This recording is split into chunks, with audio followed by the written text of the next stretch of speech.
waaw man la Libaas Diagne coordonnateur collectif regroupement collectif cité Cheikh Abdoulaye Thiaw Laye Diallo Ba Xisga Mbatalien ak cité Maymouna Ba li waral ñu daje fi mooy ginnaaw bi nga xamee ni dañu sàkk woon pour ñu régulariser ay boromi terrain lañ boo xam ni Sénégal gépp xam nañ ñu sàkk woon état pour mu régulariser ñu fi ñu nekk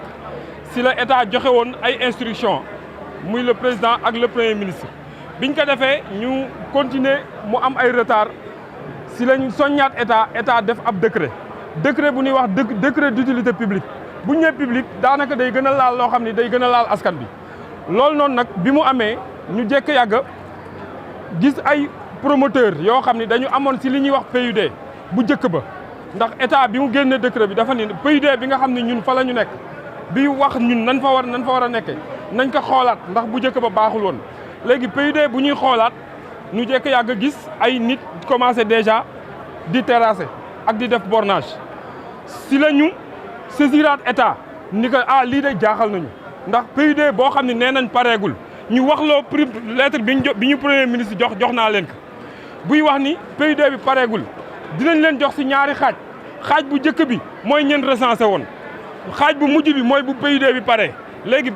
loolu lañ la wax loo premier ministre ban jot lettre boobu ñu jekk yàgg gis ay am promoteurs yi commencé di terrasser ñu jekk yàgg amaat information que ne lu mat 5 promoteurs yoo xam ni am nañ autorisation pour terrasser ba préfet sous-préfet de Malika bëgg leen encadrer te moom xam na li fi nekk mooy maanaam jël ay promoteurs dóor ko ci kaw askan bi loolu noonu nag si la ñu comité ad hoc bi nga xam ni moom moo doon saytu suuf si woo defal nu ay proposition yan ñu wax mooy ni nu ku amoon benn parcelle ba ñett da ngay am benn parcelle maanaam ñu del nga ñàkk daal ku am lu ëpp it nga ñàkk wala ñu waxtaane ko léegi ñun bi ñu waxee loolu ñu ni nu bâtiment yi fa nekk kenn du ko laal ñu ni leen d'accord nañ loolu ñu ni nu képp koo xam ni sa bâtiment dafa jaar ci yoon aussi kenn du ko laal ñu ni leen ba tey d'accord nañ loolu mais man personnellement comme que dama représenter ay nit bi ñu waxee loolu man leen mënuma accepter loolu ndax moomu ma parcelle lu dul man ba ma fa am rek laa moom borom tool yi waxuñu naka lañ leen di def man ni nag léegi ñun li nga xam ne moom la ñu décidé mooy ñu dem wax ñi nga xam ne ñoo ñu yebal lii la état décidé ndax kat bi ñu proposé lii ma lay wax nii commission ad hoc bi maa ngi lay fàttali ni directeur yi nga xam ne ñoo ŋànk suuf ñoom ñëpp a nga fa woon directeur DGESCOS ma nga fa woon directrice urbanisme nekku fa woon mais am na ku ko fa teewal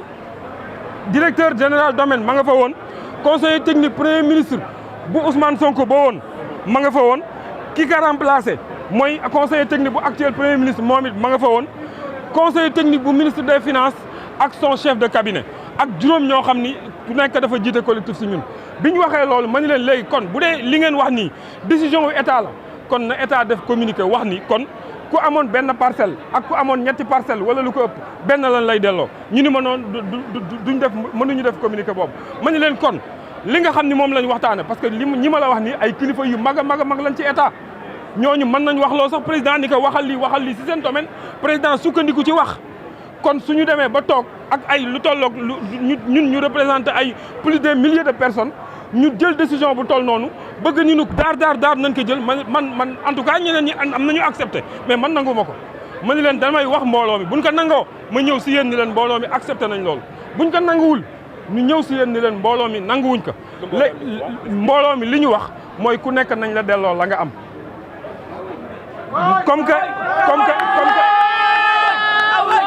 comme que état bindul dafa wax rek ni nañu régler définitivement problème bi loolu la état wax ñoom nañ ko régler mais du si comme niñ bëggoon waxtaanee noonu lañ koy régler suñu nekkee ñu responsable ma ñu leen nañ ko def ci PV kon li ñu waxante fii ngeen si PV bi dinañ wax ni am na ñu nangu am na ñu nanguwul au moins ñu mën couvrir ñu nanguwul def loolu man tam li may def mooy ñi ma yabaloon ñëw si ñoom ni leen état lii la bëgg a def léegi nag ñoom suñ ko accepté ñun ñëpp ñu ànd accepté ko suñ ko accepté wul ñu xam ni accepté wuñ ko te njort nañ ni sax état waxul loolu ndax état mënul wax ab décret ba pare ay yeneen nit yoo xam ni ay démembrement état lañ ñu ngi bëgg a def lu bokkul ak décret bi. koo xam ni dafa nee naa la koo xam ni mën na wax président ni ko waxal ci lii président fermé gëmm wax kooku bu demee ba toog ak di régler un problème boo xam ne dafa jëm ci ay population nanguwul def PV mais ça veut dire que jubadi am na foofu décision bi mooy ku nekk fa ñu nekk ñun fi ñu nekk nañ leen fa bàyyi ndax xam nañ ni ancien PUD bu njëkk ba bi fi nekkoon temps Macky Sall boobu la ñuy reconduire li xam nañ aussi que ne ñi fi amoon si ay lotissement te nekk ay promoteur dañu collecté si ñoom ay parcelles pour nu mu toll xam nañ ni du mat collectif bi léegi ñu bëgg ko jox collectif bi mooy vouloir régler un problème en créant d'autres problèmes au sein même des populations te État a le pouvoir d'organiser les populations État moo am dayoo fexe ba boole nit ñi ñu jàmmoo nekk si jàmm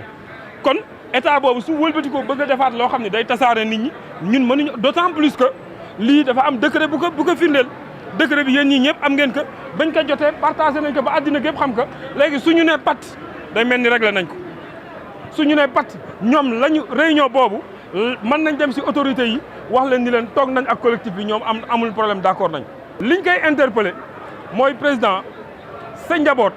administration bi njabootam la ñun aussi njabootam lañ te mel na ni déggoowul sa njaboot nag bu fekkente ni dañoo déggoowul da nga leen di taaj ndax kii ñun mën nañ wax li ñu arrangé président toppal li ñu neex jël décision mais aussi ñi koy teewal nekk ci administration mën nañ wax lu leen arrangé ñoom ak lu arrangé promoteurs yi président topp leen lor askan bi léegi nag loolu li ko gën a firndeel mooy premier ministre Ousmane Sonko bi mu fi jógee premier ministre Al Amin Lo dafa ñëw ñu jëlloo ko une décision te décision boobu ginnaaw réunion bii ma la wax le 2 bii ñun bi ñu réuniré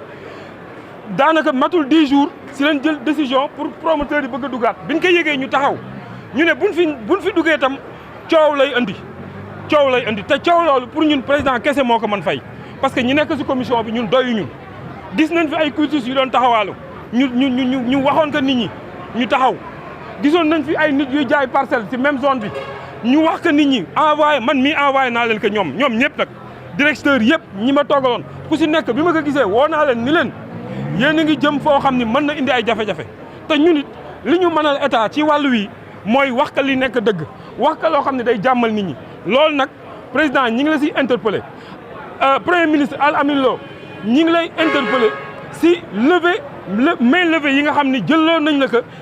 côté Malika feneen man xaw ma fa mais côté Malika li ma xam mooy décision bañ la fa jëlloo baaxul àndul ak li nga xam ni moom la xalif général des Layènes interpellé woon le président pour ñun kon loolu ñoom ñoo ko mën a dimbali si njaboot gi parce que borom tool yi ñu jaay ñun njabootu xalif général des Layènes lañ njabootu président de la république lañ njabootu premier ministre lañ mais ñun ñu jënd tamit si seen njaboot lañ ñoom ñëpp kon nañ ñu jàppale ci lii nga xam ni moom mooy njàqare bi nga xam ni dañ ko bëgg a wéyal bëgg ancien PUD boo xam ni depuis temps Macky Sall la woon attributaire ya maanaam ñan fa joxoon lotissement ñu jël leen jox leen ay ancien cutis yoo xam ne si lu jëkk la loolu décret bu bees bi daf ko dindi léegi nag état su fekkente ni dafa jël décret ba pare ñoo war a dëggal décret bi mënuñu sàmm décret bi population bi dinañ daje sàmm décret bi ba duñu nangu tey kenn du fa dugg li si gën a tamit yéene mooy décret boobu dafa ni woon bala ñuy jox kenn nañu lijjanti askan bi askan baa ngi nii kenn joxagu leen dara donc loolu nag lañ ñu woon nañ ko wax président ndax buñ ko waxee si courrier mën nañ dogaale courrier bi léegi nag à notre manière en respectant la loi si lañ ne nan daje ñu yëgal président que ne joxoon nañu lettre ni nu dinaa leen recevoir de faj seen aajo may leen ma ñi ngi ko may boobaak léegi mais diggante bi gis nañ ni ñi ngi dal si suñu kaw te mënuñu def lu ñu loi mayul comme que moom mooy le garant de la loi ñun ñi ngi delluwaat ci moom di ko wax ne que nanu may lu dëggal waxam nanu may occasion ñu toog ak moom wala mu toog ñu toog ñi mu dénk lii toog ñu waxante dëgg. Je me nomme Madame Aïdara Farma Mbengue, vice-présidente d'un des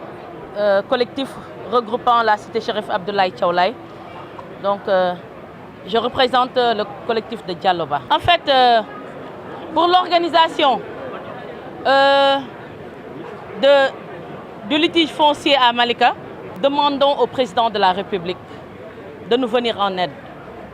Pourquoi? Parce qu'il avait fait un décret instruisant ces mêmes autorités à régulariser nos parcelles. Mais il y a une surprise énorme. Il y a les administrateurs là,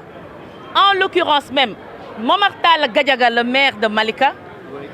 Abdoussi, le sous-préfet de Malika, le directeur de la DESCOS, Demba Traoré, le directeur de l'urbanisme, je dirais même le ministre de l'urbanisme. Moi, je dis le ministre de l'urbanisme. Pourquoi? Parce qu'il est à la tête. Moussa Balla Fofana, qui a instruit à faire une commission ad hoc. Donc, toutes ces autorités-là, ils ont fait un lobbying. Ils ont fait un lobbying autour du foncier de Malika. Et c'est la raison pour laquelle le sous-préfet lui-même nous interdit de mettre les pieds sur nos parcelles. Pourquoi? Sous prétexte que, bon, je ne sais pas, il a donné des prétextes qui ne sont pas tellement valables. Pourquoi? Lui, en nous donnant une notification nous interdisant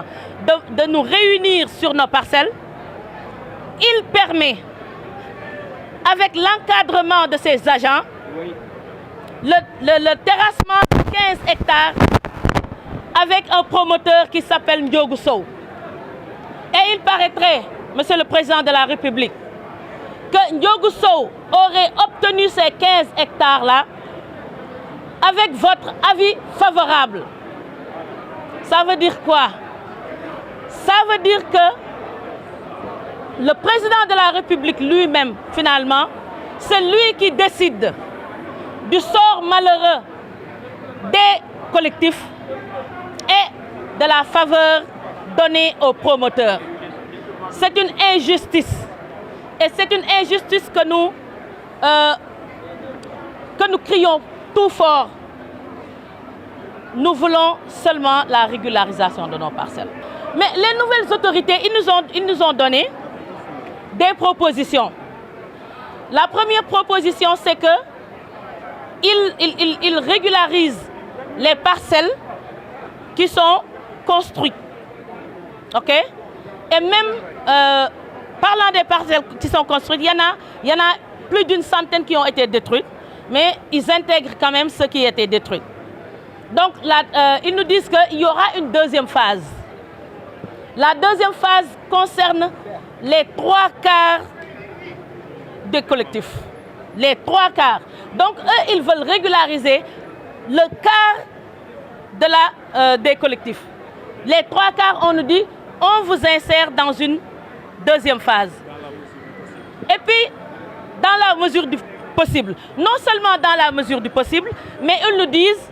que nous ne pouvons pas vous donner de plus amples informations là-dessus. Donc, on ne sait pas du tout les tenants et les aboutissants de la deuxième phase. La position des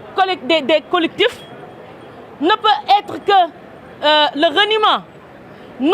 Nous renions cette décision des autorités territoriales parce que c'est sans fondement. Pourquoi vouloir une population en ruine, en détresse et favoriser un ou deux promoteurs qui ne veulent que renfler leurs poches? Parce que les parcelles seront vendues à coût de centaines de millions. Moi, en fait, si je dois être de bonne foi, je dirais peut-être qu'il n'est pas au courant. Mais moi, ça c'est ma conviction personnelle, ça n'engage que moi. Je dis que lui, il sait, parce qu'il a reçu nos correspondances. Son ex-premier ministre le sait, parce qu'il a reçu de multiples correspondances venant des collectifs. Toutes les autorités de ce pays-là connaissent le problème du foncier de Malika. Mais bien sûr, c'est une marche pacifique parce que nous n'optons pas pour la violence. Depuis toujours, depuis plus de 15 ans, nous évitons de faire quelque chose qui amène la violence. Nous sommes pacifiques, c'est la deuxième marche pacifique que nous avons fait et c'est toujours pour dénoncer un PUD qui a été effectué, qui a été